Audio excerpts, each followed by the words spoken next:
Do you ever want to eat a donut without feeling guilty about all those carbs and sugars and without your blood sugar spiking through the roof? Well, you're in luck. Today, our recipe is for low-carb, sugar-free donuts with vanilla glaze. Yummy. If you want a printable version of this recipe, then check out my website at janetsdeliciouslowcarbkitchen.com. You can find a printable version of this along with other goodies for you there. And if you are new to this channel, make sure you hit that subscribe button. Also, don't forget to hit the little notification bell so that way you can be notified every time I put out a new video for you. And while you do that, let's get cooking.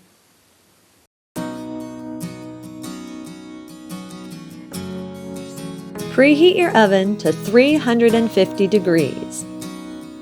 Lightly spray a 6-cup donut pan.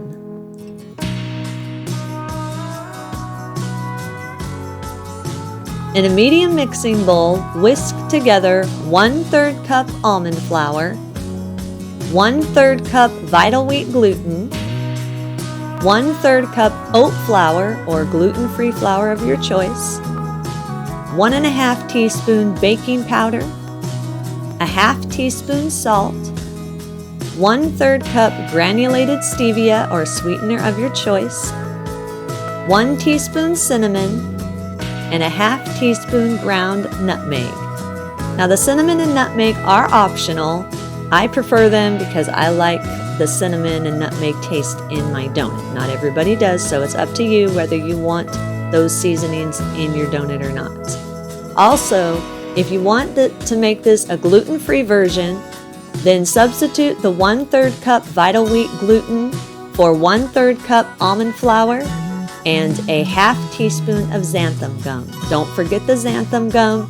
That's your binding agent. If you leave that out, your donuts will completely fall apart on you. So do not forget the xanthan gum. Also keep in mind, if you do make this a gluten-free version, it will affect the texture and the lift of your donut. You'll have more of a flat donut. It will not be nice and puffy like it would be if you had gluten in it. So it'll still taste good, it just will have a different texture and will not have the lift that you would have with gluten. So just a heads up on that. In a large mixer bowl, combine 1 large egg, 1 tablespoon pure maple syrup, 1/4 cup milk, 1/4 cup sour cream or plain yogurt, 2 tablespoons oil of your choice. I use canola oil. You can use whatever oil you'd like. 3 teaspoons vanilla extract.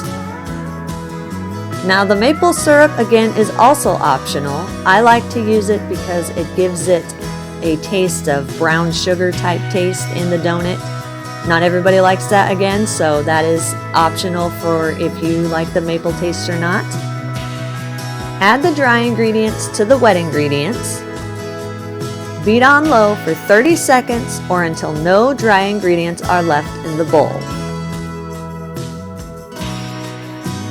Scoop the batter out into the prepared donut pan. Make sure the donut cavities are only filled about 2/3 way up. If you're making it gluten-free, you can put it a little bit more because, as I said before, you won't have the same lift. But if you're keeping the gluten in it, then make sure it's only about 2/3 the way full so you don't get an overflow. The easiest way really to make a no mess when you're putting the batter into the cavities is to put the batter into a piping bag and pipe it into the donut cavities. I just spoon it in there, but if you really want to make sure you don't make a mess, then put the batter in a piping tube and pipe it into the cavities. Otherwise, you can just do what I do and spoon it out.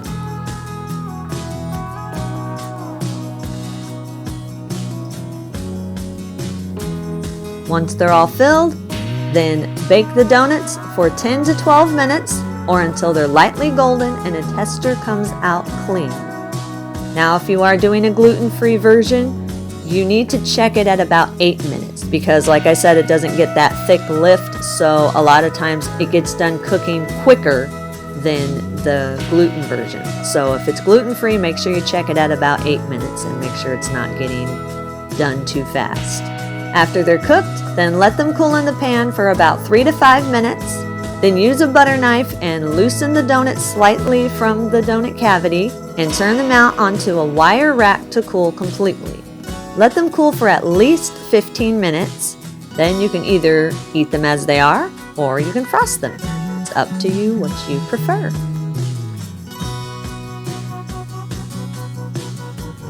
For the vanilla glaze, first we're going to make a powdered sugar substitute. Now you can buy already made powdered erythritol in the Whole Foods section of most grocery stores, and that will act as a powdered sugar substitute. I personally don't care for erythritol that much, so I like to make my own powdered sugar substitute using stevia, and it's also cheaper that way too. So it's up to you which way you want to do it, but if you're going to do like me and make your own, you'll need a small food processor, and you'll need to add 1.5 cups granulated stevia or granulated sweetener of your choice, and then add 1.5 teaspoons cornstarch. Pulse on low about 2 to 3 times or until the mixture becomes the texture of powdered sugar. Just takes a few seconds.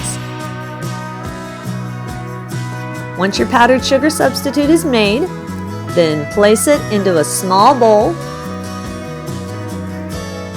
Add 1/4 cup milk and 1 teaspoon vanilla extract. Whisk these together until they're nice and smooth. Place a wire rack onto a baking sheet that is lined with parchment paper. This is where you're going to set the donuts after they have been glazed. You want to make sure you have that parchment paper underneath the rack because the glaze does drip while it's trying to harden. So if you don't put that parchment paper under there, you're going to have a huge sticky mess. So make sure you put that parchment paper underneath the wire rack. So when the donuts are cooled, take the donuts one at a time and dip the tops of the donuts into the glaze. Then place them onto the wire rack. Let them stand for about 5 minutes or until the glaze has hardened. If you want to add sprinkles to it, then add sprinkles to it right after you've dunked it while the icing is still wet. Add the sprinkles to it and then let it stand for 5 minutes so it gets nice and hardened. It's not going to get rock solid, but it's going to get where it's not going to be dripping. That's what you want. And there you have it. Low carb, sugar-free vanilla glazed donuts. Yum. Eat and enjoy.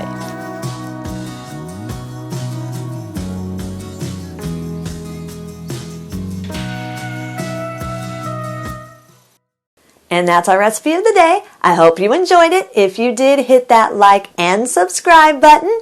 Also, don't forget to hit the little notification bell. That way you can be notified every time I put out a new video on recipes and tips and tricks to make your low-carb living easier.